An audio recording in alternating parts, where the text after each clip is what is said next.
This is the Eating Bees story. This is a story about my husband, who is Swedish-American. He's lived here in the United States all of his life, as have 4 generations of his family. They came from Sweden, they married only Swedish immigrants, and they settled in Illinois. I could go on for hours about what being Swedish means if you're married to one, and if the Swede in question isn't really from Sweden, but in fact is 4 generations of Swedish-American. Every culture has its own little quirks, but this story is the best one that makes me sure that Swedish-Americans have their own culture. A few years ago, we were about to sell our house, and we were having a meeting with the real estate agent to decide how much to sell the house for.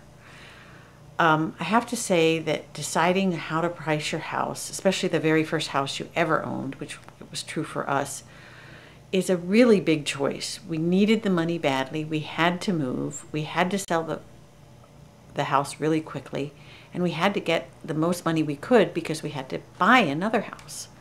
So it was a big decision, and we were standing with the real estate agent I had just asked him, how much do you think our house is worth? And my husband and myself and the real estate agent were all standing together. Suddenly, my husband bent down. He had been drinking a can of Coke. And he suddenly bent down, scooted over while he was kind of crouched, and began to press his Coke can into the rug, into one little segment of the rug. It was sort of an extra piece of carpet because the rest of the carpet was brand new, and he was pressing his Coke can into the remnant of a carpet. Very odd behavior, extremely odd behavior when we were sitting with bated breath, waiting to find out how much money we might possibly be able to take with us as we were moving to a new town. I turned around and said, "What are you doing?" It was really hard. I was quite irritated. Well, what had happened was my husband had been drinking this Coke earlier in the day when he had been painting the outside of our house.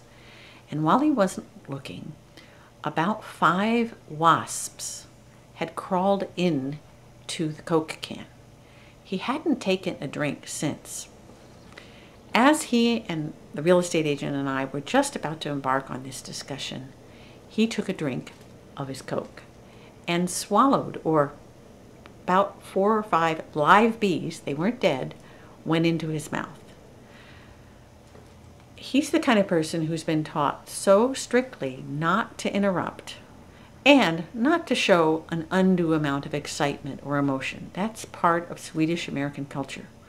That instead of screaming, yelling, hopping up and down while he had 4 live bees inside his mouth, he quietly stepped away, spit the bees into his hand, the live bees into his hand, put them on the part of the carpet that wouldn't mess up the new carpet, and quietly was stomping them to death with the Coke can. It's stories like that that make me know, wow, I'm really not in Kansas anymore. When I'm in John's world, we're operating with a whole different set of rules. Sometimes I ask myself, if the difference between Swedish-American and me, who's just sort of a mixed-up variety of American, can be that different in how we express emotion and whether we're allowed to interrupt, how much bigger are some of the rules between our cultures? How much bigger are the gaps between some of the rules of our culture?